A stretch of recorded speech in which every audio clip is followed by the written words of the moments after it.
सफेद शेर और सेबर टूथ टाइगर। जंगल का राजा शेर बहुत ही सफेद और अनोखा था। जंगल के सारे जानवर अपने राजा शेर को देखकर गर्व महसूस करते थे। शेर बहुत ही ताकतवर और दयालु था। वो अपनी प्रजा का बहुत ही ख्याल रखता था। एक दिन पास के जंगल से एक लकड़बग्गा जंगल में आता है। लकड़बग्गे की नजर जंगल में घास चर रही हिरन पर पड़ती है, जो कि गर्भवती थी।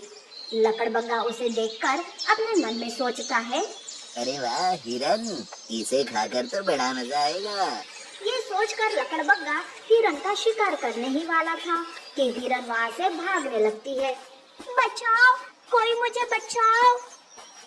हिरन गर्भवती होने के कारण ज्यादा दूर भाग नहीं पाती, वो थक कर गिर जाती है।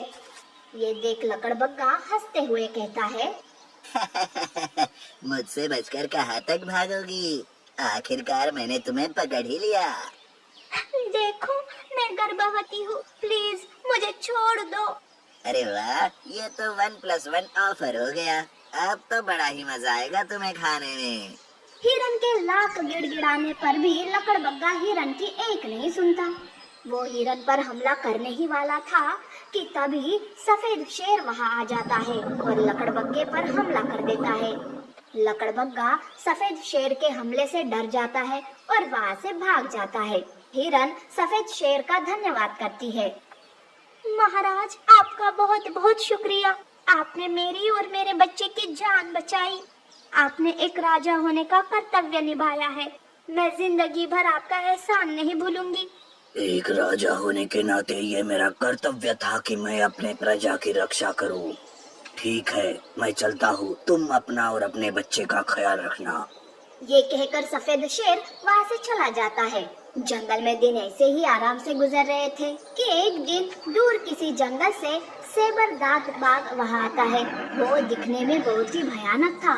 उसके दो बड़े बड़े दांत थे।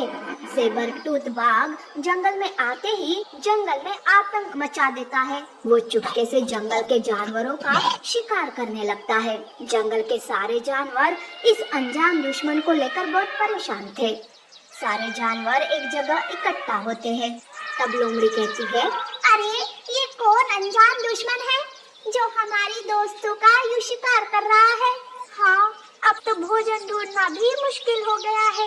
क्या पता कहाँ से वो अनजान दुश्मन हम पर हमला कर दे।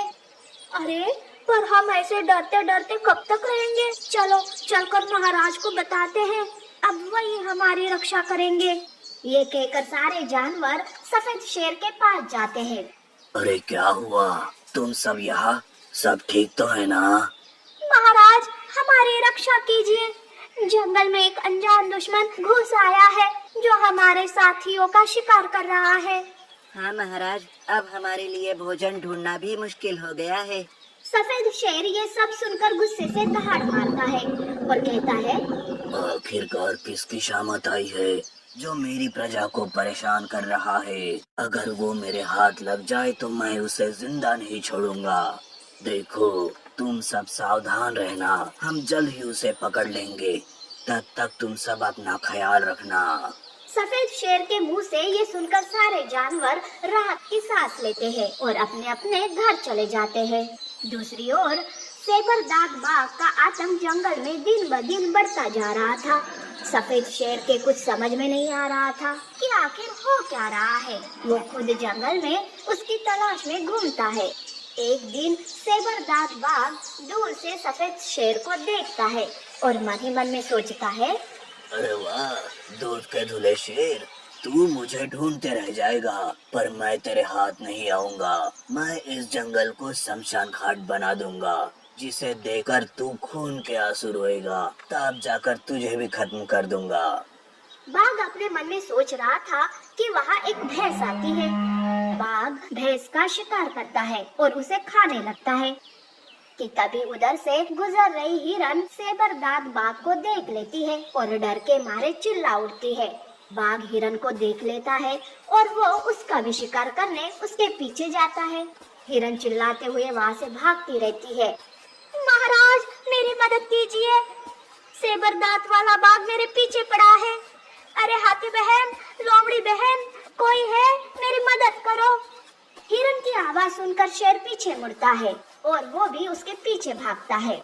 पीछे भागते हुए वो उसके पास जाता है। जंगल के सारे जानवर हिरन की आवाज सुनकर इकट्ठा हो जाते हैं। सेबरदाग बाघ चारों ओर से घिर चुका था।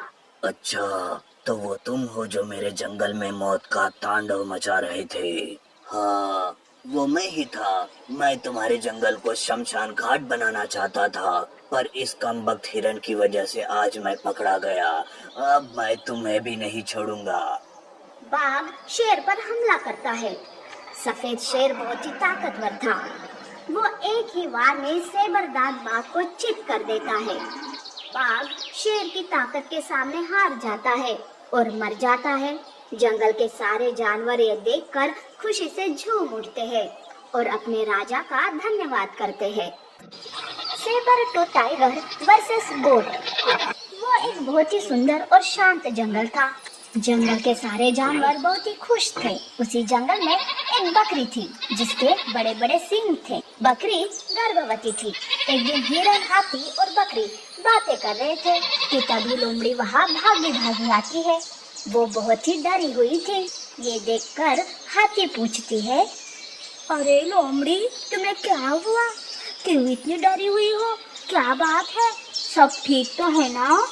अरे हाथी बहन, क्या बताऊं, जंगल में एक सेबर दांत वाला बाघ आया है। उसे देखकर तो मेरे पैरों तले जमीन ही खिसक गई। मैं तुम सबको सावधान करने आई हूँ। तुम सब अपना अपना ख्याल रखना। बेवजह जंगल में मत घूमा करो। ये सुनकर सारे जानवर डर जाते हैं। तब बकरी कहती है, हे भगवान, अब हम क्या करें? मेरे तो हाथ पैर काम ही नहीं कर रहे हैं। चलो हम सब अपनी अपनी गुफाओं में चले जाते हैं। अरे बकरी, तुम अपना ख्याल रखना। वैसे आज या कल तुम्हारा बच्चा आने वाला है। हाँ, समय समय पर तुम्हारा हाल जानते रहेंगे हम सब। यूँ सारे जानवर अपने अपने घर चले जाते हैं। इधर सेबरदाग बाघ जंगल में तबाही मचा रहा था। वो कई सारे जानवरों का शिकार कर देता है। सेबरदाग वाला बाघ अपने मन में सोचता है, ये जंगल तो जानवरों से भरा पड़ा है। मुझे शिकार करने में ज्यादा मेहनत नहीं करनी पड़ेगी। आज से मैं ही इस जंगल का राजा हूँ। मुझसे बड़ा ताकतवर और कोई है भी नहीं। दूसरी ओर जानवर अपनी अपनी गुफाओं में भूख और प्यास के मारे तड़प रहे थे। वो भोजन ढूंढने भी नहीं जा पा रहे थे। एक दिन हाथी चुपके से हिरन के पास जाती है और कहती है, अरे हिरन, कैसी हो? क्या तुम भोजन ढूंढने जा रही हो? कैसी बातें कर रही हो दोस्त? जंगल में सेबरदाग बाघ घूम रहा है। अगर मैं भोजन ढूंढने जाऊंगी तो मेरे भोजन को छोड़ो, मैं खुद उस बाघ का भोजन बन जाऊंगी। ओ, सही कहा तुमने, पर सोचो जरा, हमारा हाल ऐसा है तो बकरी का हाल कैसा होगा? ऊपर से वो गर्भवती है। पता नहीं बेचारी क्या खा रही होंगी। हाँ, मुझे भी उसी की चिंता खाई जा रही है, पर हम क्या करें? चलो हम दोनों मिलकर उसके पास जाते हैं। अरे अरे, पर वो बाघ आ गया तो? इतने में वहाँ कौवा आता है और कहता है, चिंता ना करो, मैं आसमान में उड़ते हुए रास्ते पर नजर रखूंगा। अगर कोई खतरा नजर आए तो मैं तुम दोनों को आगाह कर दूंगा। यूँ वो बकरी के पास जाते हैं। बकरी एक बच्चे को जन्म दे चुकी थी। ये देख हाथी और हिरन बहुत ही खुश हो जाते हैं। तब हाथी कहती है, अरे वाह, कितना प्यारा बच्चा है। हाथी बहन, मेरा बच्चा भूखा है। मुझे भोजन ढूंढने जाना होगा उसके लिए। हमें भी तो बहुत भूख लगी है। चलो हम कौवे की मदद से भोजन ढूंढते हैं और जल्दी वापस आ जाते हैं। देखो बेटा, मैं जल्दी ही वापस आ जाऊंगी। तुम अपना ख्याल रखना और हाँ, गुफा से बाहर मत आना। ये कहकर हाथी, हिरन, बकरी भोजन ढूंढने जाते हैं। इधर गुफा में बकरी का बच्चा अकेला था। बकरी को वापस आने में देर हो जाती है। बकरी का बच्चा डर के मारे अपनी माँ को ढूंढते हुए गुफा से बाहर निकल जाता है। जंगल उस बच्चे के लिए एकदम नया था। उसे किधर जाए कुछ समझ में नहीं आ रहा था कि तभी सेबरदाद बाघ उस बच्चे के सामने आ जाता है। बच्चा बाघ को देखकर डर जाता है और रोते हुए अपनी माँ को पुकारने लगता है। बाघ बकरी के बच्चे को देख लेता है और कहता है, अरे वाह, बकरी का बच्चा, इसका मांस तो एकदम मुलायम होगा, इसे खाकर तो बड़ा ही मजा आएगा। इस दौरान हाथी, हिरन, बकरी वहाँ आ जाते हैं। बकरी अपने बच्चे पर आए मुसीबत को देखकर डर जाती है। अरे मेरा बच्चा, कोई मेरे बच्चे को बचाओ प्लीज। सब डरे हुए थे, किसी को कुछ समझ में नहीं आ रहा था कि अब क्या किया जाए। जैसे ही बाघ बकरी के बच्चे पर वार करने वाला था कि बकरी अपने सींग से बाघ पर टूट पड़ती है। एक पल के लिए बाघ को कुछ समझ में नहीं आता कि क्या हुआ है। फिर बाघ बकरी को देखकर कहता है, एक साथ माँ और बच्चे दोनों का शिकार करूंगा, बड़ा मजा आएगा। देखो बाघ, तुम मुझे खा लो पर मेरे बच्चे को छोड़ दो। मैं किसी को नहीं छोड़ूंगा, तुम दोनों को खा जाऊंगा। मेरे जीते जी तुम ऐसा नहीं कर सकते। ये कहकर बकरी अपने सींग से बाघ पर टूट पड़ती है। बकरी बाघ के दोनों दांत तोड़ देती है। बकरी की हिम्मत को देखकर बाकी के जानवरों को भी हिम्मत आ जाती है और वो सब मिलकर बकरी का साथ देते हैं और बाघ पर हमला करते हैं और उसे मार डालते हैं।